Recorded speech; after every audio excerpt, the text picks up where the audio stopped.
పేద కోడలి క్రిస్మస్ పండుగ. అవి క్రిస్మస్ రోజులు. కొందరి ఇళ్లకి స్టార్స్ కట్టి శాంటాక్లాజ్ రాక కోసం ఆహ్వానం పలుకుతున్నట్టు అవి వెలుగుతున్నాయి. అలాంటి ఆ ఊళ్ళో డబ్బున్న ఇల్లాలు కాంతం తన ఒక్కగానొక్క కొడుకు రవికి పెళ్లి సంబంధాలు చూస్తున్న సమయంలో రవి వచ్చి తానొక పేదమ్మాయిని ప్రేమిస్తున్నానని చెప్పాడు. ఆ మాట వినగానే శాంతానికి తిక్కరేగింది. యారా రవి, నీ ఇష్టానికి నువ్వు ఎవతన పడితే దాన్ని పెళ్లి చేసుకోవడానికా? మేము నీ మీద ఎన్నో ఆశలు పెట్టుకుని పెంచింది. అదేం కుదరదు. నేను చూసిన పిల్లనే నువ్వు పెళ్లి చేసుకోవాలి. పెళ్లిళ్ళ పేరయ్యతో మాట్లాడాను. నీకోసం చక్కటి డబ్బున్న సంబంధాలు చూడమన్నా. అందుకే నువ్వు ఇట్లాంటి దరిద్రపు కొట్టు సంబంధాలు తెచ్చి మా పరువు తీబాక. చూడమ్మా, నువ్వెంత మొత్తుకున్నా నేను ఆ పిల్లనే పెళ్లి చేసుకుంటాను అంటూ తల్లి చెబుతున్న మాటలు పట్టించుకోకుండా రవి అక్కడి నుండి వెళ్ళిపోయాడు. అప్పుడు కాంతం భర్త అక్కడికొచ్చి, కాంతం, నువ్విలా బీపీ తెచ్చుకుని ఆడి మీదరిస్తే వాడిని మాట వింటాడంటే ఆడికి కూడా సరిగ్గా నీ మొండితనమే గదా వచ్చింది. అందుకే వాణ్ణి మెల్లగా ఒప్పించాలి. అదంతా నేను చూసుకుంటానులే గాని నువ్వింక పెళ్లి విషయంలో వాడి వెనకాల పడబాకు.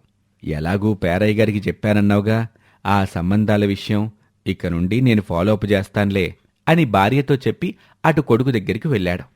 చూడ్రా రవి, మీ నాన్న మసిపూసి మారేడికాయ చేసే ఇంతవరకు ఎదిగాడు.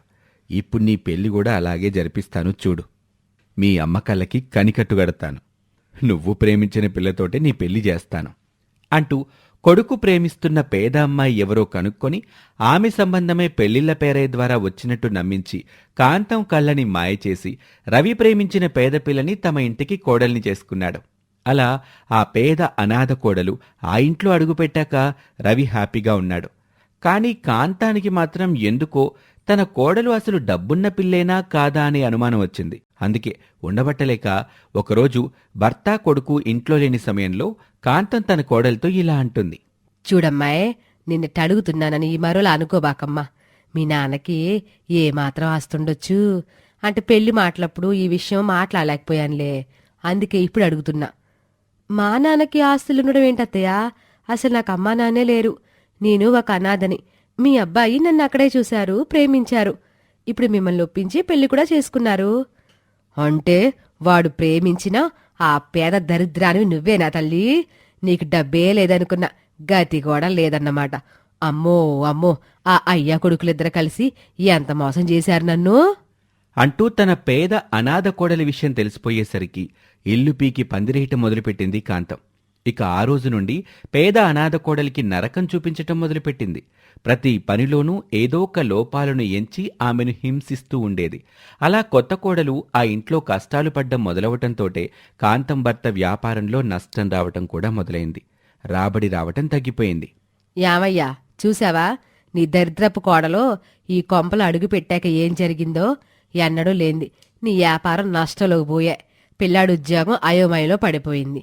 ఇంట్లో ఇనప్పెట్లో ఉండాల్సిన నగలన్నీ ఆ మారవాడి తాకట్లో ఉన్నాయి. ఇప్పుడు మీ బాబు కొడుకులు కలిసి అలబడ్డాయా? ఒక దిక్కు మళ్ళ దరిద్రపు దాన్ని నా కళ్ళకి తెరలగట్టి ఇంటి కోడళ్ళగా తెచ్చారుగా. ఇప్పుడు అనుభవించండి అని కాంతం చెప్పిన మాటలు విన్నాక అప్పటి వరకు పేద కోడలు కవితకి సపోర్ట్ చేసిన మామగారు భర్త కూడా కాంతం చెప్పిందే నిజము అనుకుని నమ్మి ఆమె అడుగుపెట్టినందువల్లే తమ జీవితాలు తారుమారు అయిపోయాయని నమ్మటం మొదలుపెట్టారు. అందుకే ఆమె ముఖం చూడ్డానికి కూడా వాళ్ళు ఇష్టపడలేదు. ఆ విధంగా ఒక అనాథ పిల్ల తనకి ఒక కుటుంబం దొరికిందని సంతోషపడేలోపే ఆమె ఆ ఇంట్లో అందరికీ శత్రువులా మారిపోయి చాలా కష్టాలు అనుభవించసాగింది. దేవుడా, ఏంటయ్యా నా జీవితంలో చిన్నప్పటి నుండి ఇచ్చిన కష్టాలు సరిపోవనా? ఇప్పుడు మళ్ళీ కొత్త కష్టాల్లోకి తెచ్చి పడేశావు. చక్కగా ప్రేమించే మనిషి దొరికాడనుకుంటే నా వల్లే వాళ్ళని కష్టాలు పాలు చేస్తున్నావు అంటూ ఎవ్వరినీ ఏమీ అనలేని స్థితిలో తనకి అలాంటి జీవితాన్నిచ్చిన దేవుడితో తన మొరపెట్టుకుంది. అలా రోజు రోజుకి కాంతం కుటుంబం పరిస్థితులు కూడా అంతకంతకు దిగజారిపోయాయి. దాంతోపాటు అత్తారింట్లో ఆ పేద అనాథ కోడలికి కష్టాలు పెరగసాగాయి. అలా తీవ్రమైన కష్టాల్లో ఉన్న సమయంలో ఒకసారి కాంతానికి జబ్బు చేసి మంచాన పడింది. ఇంట్లో మగవారు డబ్బు సంపాదన కోసం ఏ పని దొరికితే ఆ పని చేసుకుంటూ రోజు గడవటానికి సంపాదిస్తున్నారే కాని కాంతానికి వైద్యం చేయించాలన్న ఆలోచన కూడా వాళ్లకి లేదు. అందుకే ఒకరోజు పేద కోడలు కవిత తన అత్తగారితో ఇలా అంటుంది. అత్తయ్య, మీ అబ్బాయి మావయ్య సంపాదించే దాంట్లో మీ వైద్యానికి సరిపోవడం లేదు కదా. మరి నేను కూడా ఏదో ఒక పనికి వెళ్లి సంపాదిస్తానత్తయ్య. కనీసం మీ వైద్యానికైనా డబ్బు ఉపయోగపడుతుంది కదా. చూడవే పాపిష్టిదాన, నీ కాలు మహత్యం. చూసావా, చక్కగా ఉన్న నా కొంప ఎలా తగలబడిపోయిందో. ఇంకా నీ వల్ల మాకు ఎన్ని కష్టాలు రాసి పెట్టున్నాయో అవన్నీ అనుభవించక తప్పదు కదా. కానివ్వు, నువ్వు ఉద్యోగమే చేస్తావో, మమ్మల్ని మరింత నాశనమే చేస్తావో కానివ్వు అంటూ ఆ స్థితిలో కూడా కోడల్ని నానా మాటలతో బాధించింది. అయినా సరే తన కుటుంబాన్ని ఆదుకోవటం తన బాధ్యత అనుకున్న ఆ పేద అనాథ కోడలు ఒక రైస్ మిల్లులో రోజు కూలికి చేరింది. అలా వచ్చే సంపాదనతో తన అత్తగారికి వైద్యం చేయిస్తుంది. ఈ విధంగా పెళ్ళై ఏడాది కావస్తుంది. మళ్లీ డిసెంబర్ వచ్చేసే సమయానికి ఆ కుటుంబం పేదరికంతో అల్లాడుతుంది. ఒకరోజు మిల్లు నుండి ఇంటికొస్తున్న పేద కోడలు కవిత రోడ్డు మీద నడుస్తూ ఉండగా చాలా ఇళ్లకి క్రిస్మస్ స్టార్స్ కట్టి ఉండటం గమనించింది. అయ్యో, మళ్ళీ డిసెంబర్ వచ్చేసిందా?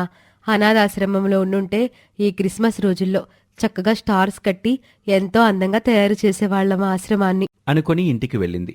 తన పనులన్నీ ముగించుకున్నాక ఎలాగైనా సరే ఈ ఏడాది తమ ఇంటి బయట ఒక స్టార్ కట్టి క్రిస్మస్ పండుగ నాడు వచ్చే శాంటాక్లాస్కి ఆహ్వానం పలకాలని తాను అనాథాశ్రమంలో ఇన్నాళ్లూ చూసిన పద్ధతిలో ఆలోచించింది. కానీ ఇప్పుడు స్టార్ కొని పెట్టాన్ని డబ్బులు మన దగ్గర లేవు కదా. ఒక పని చేస్తాను, ఎవరికీ తెలియకుండా నేనే పాత కాగితాలతో ఒక స్టార్ని తయారు చేసి పెడతాను. కనీసం క్రిస్మస్ రోజు భూమి మీదకొచ్చే శాంటాక్లాస్ చూపు మా ఇంటి మీదైనా పడుతుంది అని అనుకుని ఇంట్లో ఉన్న పాత కాగితాలతో ఒక స్టార్ని తయారు చేసింది. తమ ఇంటి బయట కట్టింది. అలా క్రిస్మస్ రోజు తనకి అనాథాశ్రమంలో చిన్నప్పటి నుండి తెలిసిన పద్ధతిలో ఆ ప్రభువుకి ప్రార్థన చేసుకుని తమకి వచ్చిన కష్టాలు తొలగించమని వేడుకుంది. సరిగ్గా క్రిస్మస్ రోజు అర్ధరాత్రి తమ ఇంటి బయట కట్టిన స్టార్ దగ్గర నిలబడి ఎవరో పిలుస్తున్నట్టుగా అనిపించింది. ఆ పిలుపు పేద కోడలు కవితకి తప్ప ఇంట్లో ఎవ్వరికీ వినిపించలేదు. బయటెవరో పిలుస్తున్నట్టు వినిపిస్తుంది, కానీ ఇక్కడెవరూ లేవలేదు. ఎవరబ్బా ఈ టైంలో పిలిచేది అనుకుని తలుపు తెరుచుకొని బయటకు వెళ్లి చూస్తే అక్కడ ఒక శాంటాక్లాస్ తాతున్నాడు. సర్ప్రైజ్ క్రిస్మస్ గిఫ్ట్ మూట భుజాన వేసుకుని ఉన్నాడు. అతన్ని చూసి, శాంటాక్లాస్, మా కష్టాలు తీర్చడానికి వచ్చావా తాతా? అవును బిడ్డ, నా మనవరాలు కష్టాల్లో ఉంటే నేను ఊరుకుంటానా? ఆ దేవుడితో చెప్పి నీకొక సర్ప్రైజింగ్ గిఫ్ట్ తెచ్చాను అంటూ ఒక గిఫ్ట్ని కవిత చేతికిచ్చాడు. అది తెరిచి చూస్తే అందులో క్రిస్టల్తో చేసిన ఒక చిన్న గణపతి బొమ్మ ఉంది. అది చూసి శాంటాకి థ్యాంక్స్ చెప్పాలనుకునేలోపే శాంటా మాయమైపోయాడు. అలా శాంటా ఇచ్చిన ఆ వినాయకుడి బొమ్మని తీసుకొచ్చి ఇంట్లో పెట్టింది. తెల్లవారటంతోనే ఆ ఇంట్లో అన్నీ వింతలే కనిపించసాగాయి. రోగంతో బాధపడుతున్న తన అత్తగారు లేచి చక్కగా తిరుగుతుంది. తన మామగారికి డబ్బులు ఎగ్గొట్టి వెళ్ళిపోయిన పార్ట్నర్ మళ్లీ అదే డబ్బులు తీసుకొచ్చి ఇచ్చేశాడు. కవిత భర్తకి ఒక జాబ్ కాల్ లెటర్ వచ్చింది. అవన్నీ చూశాక మామగారు తన కోడలతో, మా అందరినీ క్షమించమ్మా కోళ్ళ. నేను తప్పుడు పద్ధతిలో వ్యాపారం చేసినందువల్లే అన్ని లాభాలొచ్చాయి. అందుకే ఆ వచ్చిన సొమ్ము పోయింది. కానీ మేం మాత్రం నువ్వు ఈ ఇంటికి రావటం వల్ల ఇట్ట జరిగిందని నిందించావు. నిజానికి నిన్ను మా ఇంటికి తెచ్చుకున్నదే మేము కదమ్మా. పాత విషయాలు ఎందుకులేండి మావయ్య. ఈ క్రిస్మస్ రోజుల్లో ఎక్కడున్నా హ్యాపీగా ఉంటాను. నాకు చిన్నప్పటి నుండి అదే తెలుసు. అలాగే ఈ క్రిస్మస్ రోజు వచ్చేసరికి మళ్ళీ నా జీవితంలోకి హ్యాపీనెస్ వచ్చింది అని అంటుంది. ఈ విధంగా ఏదో మాయ చేసినట్టు శాంటా ఇచ్చిన వినాయకుడి బొమ్మతో వాళ్ల ఇంట్లో మనుషుల మనసులే కాదు, ఇంటి పరిస్థితులు కూడా మారిపోయి వాళ్ళు సంతోషంగా జీవించటం మొదలుపెట్టారు. ఇది వాల్టి కథ. మరొక ఆసక్తికర కథలో మళ్ళీ కలుద్దాం. అంతవరకు సెలవు. నమస్తే. శారద కోడలు జయ చాలా పిసినారిది. ఆమె కోడలుగా ఆ ఇంట్లో అడుగుపెట్టిన మొదట్లో శారద తన కోడలి పిసినారి బుద్ధుల్ని కనిపెట్టలేకపోయింది. నిజానికి శారద కుటుంబం ఉన్నంతలో ఏ లోటు లేని కుటుంబం. అందుకే కడుపారా తినడం, మనసుకు నచ్చింది అప్పటికప్పుడు వండుకుని తినడంతో వాళ్ల ప్రాణాలు సంతృప్తి పడేవి అప్పుడు. అలాంటిది ఈ కొత్త పిసినారి కోడలు అడుగుపెట్టాక ఒక్కొక్కటిగా అన్నీ మారిపోతూ వచ్చాయి వాళ్ల జీవితాలలో. అత్తయ్య, ఇప్పుడు మావయ్య గారు అడిగారని హడావిడిగా ఆ బంగాళదుంప వేపుడు చేయడం ఎందుకు చెప్పండి? అసలే బంగాళదుంప వాతం అంటారు కదా. మావయ్య ఈ మధ్య తరచు కాళ్ళు లాగుతున్నాయి అంటున్నారు. మీరేమో ఆయన అడిగారని వాతం కూర వేపుడు చేసి పెడుతున్నారు. ఇలా అయితే ఎలా అత్తయ్య? మావయ్య ఆరోగ్యం గురించి పట్టింపు లేదా మీకు? నిజమేనమ్మాయి, మీ మావయ్య మహాభోజన ప్రియుడు కదా. అందుకే ఆయన నాలుకకి ఏ రుచి అనిపిస్తే అది వండించుకొని తినడం ఆయన అలవాటు. ఆయనతో ఇన్నాళ్ళు కాపురం చేసి నాకు కూడా అదే అలవాటొచ్చింది. అందుకే నేను ఇవేమీ ఆలోచించలేదమ్మాయి. అదే కదత్తయ్య నేననేది. ఒక పని చెయ్యండి, ఇంట్లో వంట బాధ్యత నాకు వదిలేయండి. మీకు మావయ్యకి ఏ అనారోగ్యం రాకుండా నేను చూసుకుంటాను అంటూ ఎంతో ప్రేమగా మాట్లాడి తన అత్తగారి దగ్గర నుండి వంట పెత్తనం, ఆ తర్వాత ఇంటి పెత్తనం కూడా తన చేతిలోకి తీసుకుంది ఆ పిసినారి కోడలు. పాపం శారద కూడా తన కొత్త కోడలు చాలా తెలివైన పిల్ల అనుకుని ఆమె మాటలు నమ్మి ఇంటి పెత్తనం ఆమె చేతిలో పెట్టేసింది. అలా నెలలు గడుస్తున్న కొద్దీ తమ పిసినారి కోడలి బండారం బయటపడుతూ వచ్చింది. ఏమే కోడలా, ఈ మధ్య గోంగూర తప్ప మరేమీ వండటం లేదు. ఏం వండాలత్తయ్యా? బయట కూరగాయల ధర అంత ఇంత మండిపోతుంటే. ఆహా, ఇప్పుడు ఈ వంక దొరికిందా నీకు? అయినా మన పెరట్లో కూరగాయలు చాలానే పెంచుతున్నాం కదా, అవి వండొచ్చు కదా. వాటికేమీ ఖర్చు లేదు కదే. భలే వారే అత్తయ్య, బయట కూరగాయలు అంత ఇంత రేట్లున్నప్పుడు మన పెరట్లో పండినవి వండుకొని తినేస్తే మనకేం లాభం చెప్పండి. అందుకే వాటిని బయట అమ్ముతున్నాను. మంచి ధరలు పలుకుతున్నాయి అత్తయ్య. పైగా మన ఒంటికి ఐరన్ చాలా అవసరమని ఆ ఐరన్ సమృద్ధిగా ఉన్న గోంగూరని వాళ్ళ దగ్గర వీళ్ళ దగ్గర తెచ్చి వండుతున్నాను. ఏడ్చినట్టే ఉన్నాయి నీ పీసినారి తెలివితేటలు. ఇంట్లో ఉన్న కూరగాయలు బయట అమ్ముకొని ఆ దిక్కుమాలిన గోంగూర తెచ్చి వండి తగిలేస్తున్నాం. అది రోజూ తిని తిని వేడి చేసి చస్తున్నాం ఇక్కడందరం. వేడి చేసింది అత్తయ్య. సరే అత్తయ్య, మన ఊరి పెరట కుప్ప మీద నిన్ననే ఆనంకాయ చూశాను. దానికి 3-4 ఆనంకాయలున్నాయి. అవి చేసి వరుసగా పెడతాను. ఆనంకాయ కదత్తయ్య, వంటికి చలువ. చిచ్చి, పెంట కుప్ప మీద ఏరుకొచ్చినవి వండుతావా? వద్దే తల్లి, నువ్వు అలాంటి పనులు చేయకు. ఏదో ఇలా బ్రతుకుతున్నామో బ్రతకని మమ్మల్ని అంటూ అంతకు మించి తన పిసినారి కోడల్ని ఏమీ అనలేక వెళ్ళిపోయింది అత్త శారద. నిజానికి ఈ పిసినారి కోడల్ని పట్టుపట్టి కోడలుగా తెచ్చుకుంది శారద. పెళ్లికి ముందు పెళ్లి చూపులప్పుడు జయ తల్లి చెప్పిన మాటలు ప్రతిసారీ తలుచుకుని ఆమెను తిట్టుకుంటుంది శారద. ఆ రోజు పెళ్లి చూపుల తర్వాత, వదినగారు, మా పిల్ల మీకు నచ్చినందుకు చాలా సంతోషమండి. కాకపోతే మా పిల్ల కాస్తంతా పొదుపరి, ఏ ఖర్చైనా చూసి చూసి చేస్తుంది. ఆ విషయం మీకు పెళ్లికి ముందే చెప్పటం మా బాధ్యత కదా అని చెప్తున్నాను. భలేవారే వదినా, ఆ మాత్రం పొదుపు తెలిసిన పిల్ల మా ఇంటికి రావటం మాకు సంతోషమేగా. ఏ మాటకా మాట మేము డబ్బు విషయంలో, ఖర్చు చేసే విషయంలో కాస్త దుబారానే వదినా. అదేంటో, అది ఎంత తగ్గించాలనుకున్నా మా వల్ల అవ్వటం లేదు. అందుకేనేమో ఆ దేవుడు మా బాధ చూడలేక ఎంత చక్కటి పొదుపు తెలిసిన కోడల్ని మా ఇంటికి పంపుతున్నాడు అంటూ ఆ రోజు ఈ పిసినారి కోడలు గురించి పొదపరి అని వియ్యపురాలిచ్చిన ఇంట్రడక్షన్కి పడిపోయి ఆ పిల్లే తన కోడలు కావాలని ఏరి కోరి తెచ్చుకుంది శారద. కాని ఆ కోడలు కాపురానికొచ్చాకే తెలిసింది ఆమెది పొదుపు కాదు, పిసినారితనం అని. ఒకరోజు పిసినారి కోడలు జయ తన అత్తగారితో, అత్తయ్య, రేపు ఏకాదశి ఉందంటత్తయ్య. ఎంతైనా ఏకాదశి రోజు ఉపవాసం చేయటం పుణ్యం, దానితో పాటు ఆరోగ్యం కూడా కదా. అందుకే ఏకాదశి నాడు ఇంట్లో అందరం ఉపవాసం చేద్దామత్తయ్య. ఏంటే, ఎప్పుడూ లేంది నీ పిసినారి వాకులు కాక పుణ్యాల మాట మాట్లాడుతున్నావు? నిజం చెప్పవే, ఈ విషయంలో ఉన్న అసలు మెలికేంటి? మీరు జీనియస్ అత్తయ్య, ఏదైనా ఇట్టే కనిపెట్టేస్తారు. సరే, అసలు విషయమేంటంటే ఈ ఏకాదశి చాలా విశేషమంటత్తయ్య. ఈ ఏకాదశి రేపు ఎల్లుండి తెల్లారి 2 రోజులకి ఉంటుందంటత్తయ్య. అందుకే ఈ 2 రోజులు ఏకాదశి ఉపవాసం ఉన్నవాళ్ళు డబల్ ఆరోగ్యంగా ఉంటారంట. అదన్నమాట అసలు సంగతి. అంటే 2 రోజులు ఇంట్లో వంటలు మానేసి నీ పిసినారి పైత్యం తీర్చుకోవడానికి ఏకాదశులు, పుణ్యాలు అని కబుర్లు చెప్తున్నావన్నమాట. ఒసేయ్ ఒసేయ్, ఇప్పటికే నువ్వు చేసే పిసినారి పనుల వల్ల ఒంట్లో ఓపికలు లేక బీపీలు, షుగర్లు వచ్చి చచ్చాయి ఒక్కొక్కరికి. ఇప్పుడు అవి సరిపోనట్లు మళ్ళీ మమ్మల్ని ఉపవాసాల పేర్లతో పస్తులుండమంటున్నావా? వయసు పెరుగుతుందే మాకు, తట్టుకోలేమే. ఏమీ లేకపోతే ఇంత గంజైనా కాసిపోయేవే మా మొహానా. సరే అత్తయ్య, మీకు మావయ్యకి అలా గంజిపోస్తాను. నేను మీ అబ్బాయి మాత్రం ఉపవాసం ఉంటాంలేండి అంటూ ఏదో గొప్ప ఘనకార్యం చేసినట్టు గర్వంగా చెప్పేసి వెళ్ళిపోయింది. అత్త శారద తెల్లముఖం వేసి చూస్తూ ఉండిపోయింది. ఈ విధంగా సిగ్గు ఎగ్గు వదిలేసిన మనిషికి శత్రువులు ఉండరు, అవమానాలు ఉండవు అని ఎవరో మహానుభావుడు చెప్పినట్టు అసలు అత్తగారు ఏ ఉద్దేశంతో అంటుందో పట్టించుకోవడం మానేసినందువల్ల ఆ పిసినారి కోడలు జైకి తన అత్తగారి బాధలు కాని మాటలు కాని అస్సలు పట్టేవే కాదు.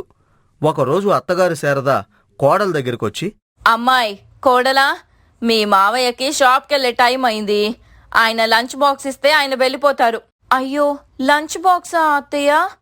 ఇవాళ మధ్యాహ్నం కల్లా నేను తీసుకెళ్లి ఇస్తానని చెప్పండి.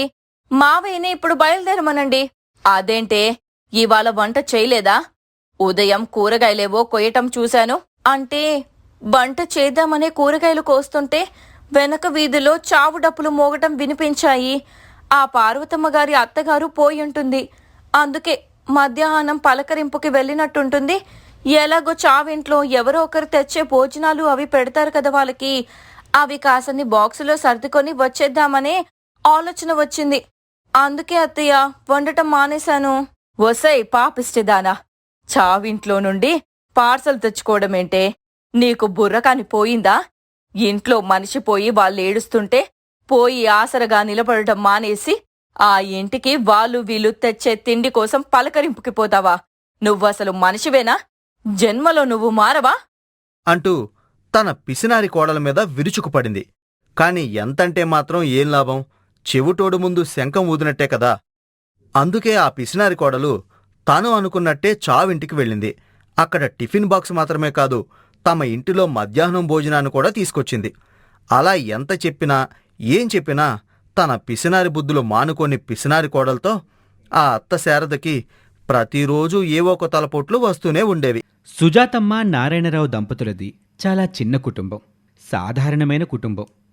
తమ పెద్దవాళ్లు తమకి ఆస్తులేమీ ఇవ్వకపోవటంతో వారి రెక్కల కష్టంతోటే కొడుకు అనంత్ని, కూతురు కోమలిని ఎంతో కష్టపడి పెంచారు, చదివించారు. తండ్రి పెంపకంలో అనంత్ చాలా నీతిపరుడిగా పెరిగాడు.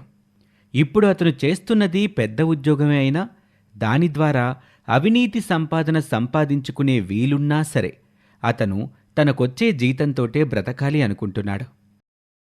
కాని అనంత చెల్లెలు కోమలి మాత్రం చిన్నప్పుడు స్కూల్లో కానీ కాలేజీలో కానీ చదువులో ఏమంత చురుకు కాదు. దానివల్ల అత్యవసర మార్కులే వచ్చేవి. ఆ తెలివితేటలతోటే వాయిదాల పద్ధతిలో డిగ్రీ పూర్తి చేసింది. చివరికి తన తెలివితేటలకి అర్హతలకి తగ్గ చిన్న ఉద్యోగం దొరకటంతో పెళ్ళయ్యే వరకు కాలక్షేపం చెయ్యాలనుకుంటుంది. ఒకసారి ఒక పెద్ద లగేజ్ బ్యాగ్ తీసుకొని ఆఫీస్ నుంచి ఇంటికొచ్చింది. అది చూసిన తల్లి, ఏంటే ఈ బ్యాగ్ ఎవరిది? నువ్వు వెళ్ళింది ఆఫీస్కి కదా? అమ్మా కంగారు పడికే, నేనెళ్ళింది ఆఫీస్కి. ఇక ఈ బ్యాగ్ అంటావా? దీనికో కథ ఉందిలే, ఉండు తలుపులు మూసేసొచ్చి చెప్తాను. ఇప్పుడు లైట్లు వేసే టైమే, ఇప్పుడు తలుపులు మూయటమేంటి? బుర్ర కాని పని చేయడం లేదా? అబ్బా ఉండవే, వచ్చి చెబుతాను అంటూ తల్లి మాటని పట్టించుకోకుండా వెళ్ళి మెయిన్ డోర్ మూసేసొచ్చి ఇలా అంటుంది. అమ్మా ఈ బ్యాగ్ నిండా డబ్బులున్నాయే. అంటే ఈ బ్యాగ్ దొరికిందేంటే? అలాంటి తీసుకెళ్ళి ఏ పోలీస్ స్టేషన్లోనే ఇవ్వాలి గాని ఇంటికి తీసుకొస్తావా? అమ్మా అరవకే, నేను చెప్పడం ఇంకా పూర్తి కాలేదు. ఈ బ్యాగ్ నాకెక్కడా దొరకలేదు. నా ఫ్రెండు గౌరీ లేదు, అదేనే వాళ్ళ నాన్న 3 సార్లు కార్పొరేటర్గా గెలిచాడు కదా, ఆయింది ఈ డబ్బుల బ్యాగ్. వాళ్ళ ఇళ్ల మీద ఐటీ రైడ్లు జరిగే ఛాన్స్ ఉందంటే, అందుకే ఎవరికీ అనుమానం రాకుండా ఆ రైడ్ అయ్యే వరకు ఈ డబ్బులున్న బ్యాగ్ని మన దగ్గరుంచితే మనకి 25 లక్షలు ఇస్తానందే గౌరీ. 25 లక్షలంటే మనలాంటి వాళ్ళం ఎప్పటికి సంపాదిస్తాం చెప్పు? అందుకే సరే అని తీసుకొచ్చాను. ఎంత ఒక వారం రోజులైతే మళ్ళీ బ్యాగ్ తనే తీసుకెళ్ళిపోతుంది కదా అని అనేసరికి తల్లికి పట్టరానంత కోపం వస్తుంది. అప్పుడు కూతుర్ని మందలిస్తూ ఇలా అంటుంది. ఏమే పనికి మాలిందానా, అలాంటి దరిద్రపు సొమ్ముని మన కొంపకి తెస్తావే? ఎన్ని పాపాలు చేసి ఆ సొమ్ము కూడబెట్టాడో ఆ మహానుభావుడు. వెంటనే ఆ బ్యాగ్ తీసుకెళ్ళి ఆ పిల్లకి ఇచ్చేస్తావా, లేదా పోలీసులకి ఫోన్ చేసి చెప్పమంటావా? ఏం అక్కర్లేదులే, నేనే తీసుకెళ్ళి ఇచ్చేస్తాను అంటూ అయిష్టంగానే ఆ బ్యాగ్ని బయటకు తీసుకుని వెళ్ళింది. ఈ విధంగా తమ బ్రతుకుల్లో రాత్రికి రాత్రే మార్పు వచ్చేయాలనే అత్యాశతో ఉండటం వల్ల డబ్బులంటే మహా వ్యామోహం ఉండేది కోమలికి. ఇలాగే రోజులు గడుస్తున్నాయి.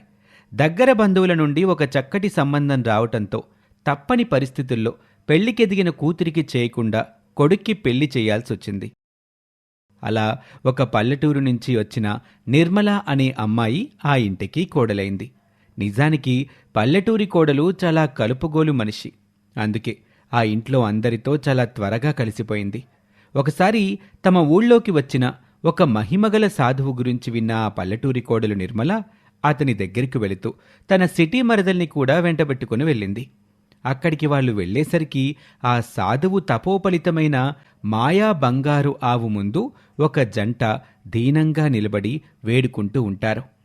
మాయా ఆవు, మా కష్టం నీకు చెప్పుకోలేకపోతున్నాను, కానీ చాలా దయనీయంగా ఉంది మా పరిస్థితి. అవును మాయావు, ఈ ఇంట్లో సరుకులన్నీ నిండుకున్నాయి. ఇంటి మీదకి అప్పుల వాళ్ళ బెడదుంది. ఏం చేసినా కలిసి రావట్లేదు. మాకు నువ్వే ఒక దారి చూపించాలి అని దండం పెట్టుకున్నారో లేదో ఆ మాయా బంగారు ఆవు ఆ జంట కోసం బంగారం, డబ్బు అన్నింటినీ కురిపించింది. అదంతా చూస్తున్న సిటీ మరదలకి కళ్ళు చెదిరిపోయాయి. అంత మహిమగల మాయా ఆవు సహాయంతో తన కోరికలు కూడా తీర్చుకోవాలి అనుకుంది. మెల్లగా లైన్లో నిలబడి తమ వంతు వచ్చే వరకు వెయిట్ చేసి ఈ వదినా మరదళ్ళు వెళ్ళి ఆ మాయా ఆవు ముందు నుంచోగానే ఆ అత్యాస సిటీ మరదలు ఇలా అంటుంది. మాయావు, మాకు ఇల్లు గడవడం కష్టంగా ఉంది. ఇంట్లో సరుకులు కొనే స్థితి కూడా లేదు. మా పరిస్థితిని అర్థం చేసుకుని మాకు చిన్న కుప్పగా అయినా బంగారు నాణాలు కురిపించు, సరిపెట్టుకుంటాం అని వేడుకుంటుంది. అలా వేడుకుందో లేదో ఇంటికి కావాల్సిన పచారీ సరుకులన్నీ ఇస్తుంది ఆ మాయా బంగారు ఆవు. అది చూసిన సిటీ మరదలికి చిర్రెత్తుకొస్తూ ఉంటే ఆ సాధువు మాత్రం నవ్వుతూ ఉంటాడు. చూడు తల్లి, అది మహిమగలిగినటువంటి మాయా బంగారు ఆవు. తనని మోసం చేయటం ఎవరి వల్ల కాదు. నీ కష్టం తీరటానికి ఆ మాయా బంగారు ఆవిచ్చిన పదార్థాలు తీసుకొని మీరు పక్కకి జరగండి. మరొకరు వచ్చి తమ కష్టాన్ని ఆవుకి చెప్పుకుంటారు అని అనటంతో ఆ వదిన మరదలిద్దరికీ ఆ మాయా ఆవిచ్చిన సరుకులు తీసుకొని అక్కడి నుంచి వెళ్ళక తప్పలేదు. కాని ఇంటికి వెళ్ళాక కూడా కోమలి కోపం చల్లారలేదు. కనీసం ఆ మాయా బంగారు ఆవైన తన సరదా తీరుస్తుంది అనుకుంటే అది కూడా మోసం చేసిందని ఆమె ఉక్రోషం. అందుకే ఆ సిటీ మరదల్ని ఓదారుస్తూ పల్లెటూరి వదిన ఇలా అంటుంది. కోమలి, అయ్యిందేదో అయ్యింది, లే అన్నం తిందు గాని. ఎలా మర్చిపోవలొదినా, అంతమంది ముందు ఆ మాయ బంగారావు నాతో జోక్ చేసింది. ఎలాగైనా సరే ఆ బంగారు ఆవుకి బుద్ధి చెప్పాలి. మనకెందుకులే కోమలి ఇవన్నీ. లేదొదినా, నాకు చాలా అవమానం జరిగింది. అందుకే ఎలాగైనా సరే ఆ మాయ బంగారావుని మనం ఎత్తుకొచ్చేద్దాం. మన దొడ్లో కట్టేసుకున్నామనుకో, చచ్చినట్టుగా మనం కోరింది ఆ బంగారావు ఇవ్వాల్సిందే అని పట్టుబడుతుంది. పల్లెటూరు వదిన ఎంత కన్విన్స్ చెయ్యాలని ప్రయత్నించినా మాటైనా వినకుండా ఆమెను కూడా తన రివెంజ్లో పార్ట్నర్ని చేసుకుంది. ఈ విధంగా అర్ధరాత్రి దాటిన తర్వాత వదినా మరదళ్ళిద్దరూ వెళ్లి ఆ సాధువు దగ్గర ఉండే మాయా బంగారు ఆవుని దొంగిలించుకొని తమతో పాటు తీసుకొచ్చేస్తారు. ఇక తెల్లవారుజామున ఏమీ తెలియనట్టు ఉందామనుకుంటే తెల్లారేసరికి పెరట్లో ఉండాల్సిన ఆవు కనిపించకపోగా పోలీసులు ఆ ఇంటిని సోదా చేయటానికి వచ్చారు. చూడండమ్మా, రాత్రి ఒక దొంగని వెతుకుతుంటే వాడు మీ ఇంట్లోకి దూరాడని తెలిసింది. అప్పటినుండి వాడి గురించి పోలీసులకి ఫోన్ చేస్తారేమో అని మీ మీద నిఘా పెట్టాం. కానీ ఇప్పటి వరకు మీరు ఆ పని చేయలేదు. అంటే వాడి సొమ్ములో వాటా తీసుకొని మీరు వాణ్ణి దాచిపెట్టారు. కాబట్టి దొంగతనాన్ని ప్రోత్సహించినందుకు మిమ్మల్ని కూడా అరెస్టు చేస్తున్నాం అంటూ ఆ వదినా మరదలిద్దరినీ కూడా అరెస్టు చేసి తీసుకువెళ్తారు పోలీసులు. అలా సాయంత్రానికి వాళ్లతో వీళ్లతో ఫోన్లు చేయించటంతో ఆ వదినా మరదలిద్దరూ మళ్ళీ ఇంటికి చేరతారు. అదంతా ఆ మాయ ఆవు మాయ అనుకుంటా. మనం తీసుకొచ్చి ఇంట్లో కట్టేస్తే మనల్ని పోలీసులకి పట్టించిపోయిందా? ఇవాళ ఆ మాయ బంగారు ఆవు సంగతి చూస్తాను అంటూ మళ్లీ ఆ రాత్రికి సాధువు దగ్గర ఉన్న ఆ మాయా బంగారు ఆవుని దొంగిలించటానికి వెళ్తారు ఆ వదినా మరదలిద్దరు. తీరా ఆవును తీసుకొచ్చి తమ దొడ్లో కట్టేసుకున్నాక మరో ఇద్దరు దొంగలు గోడలు దూకి అక్కడికొస్తారు. అరేయ్, ఈ ఇద్దరేరా నిన్న మన వాణ్ణి పోలీసులకి పట్టించారు. అయ్యో, మాకేం తెలీదండి. ఆ పోలీసులకి ఎవరు చెప్పారో కూడా మాకు తెలీదు. అని చెబుతున్నా సరే వినకుండా వాళ్ళు ఆ ఇద్దరినీ కొట్టడానికి వస్తూ ఉంటారు. అది గమనించిన ఆ పల్లెటూరు వదిన అక్కడ్నుంచి తప్పించుకుంటుంది. కానీ సిటీ మరదలు మాత్రం వాళ్ల చేతికి చిక్కిపోతుంది.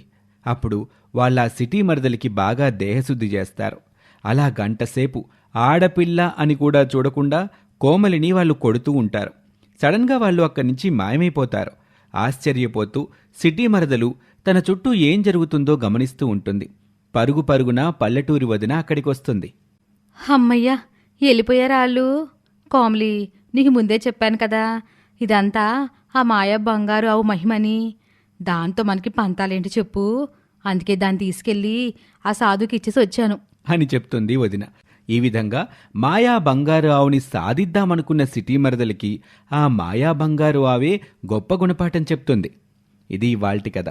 మరొక ఆసక్తికర కథలో మళ్ళీ కలుద్దాం. మా ఛానల్ని సబ్స్క్రైబ్ చేసుకోవటం మర్చిపోకండి. Thank you for watching.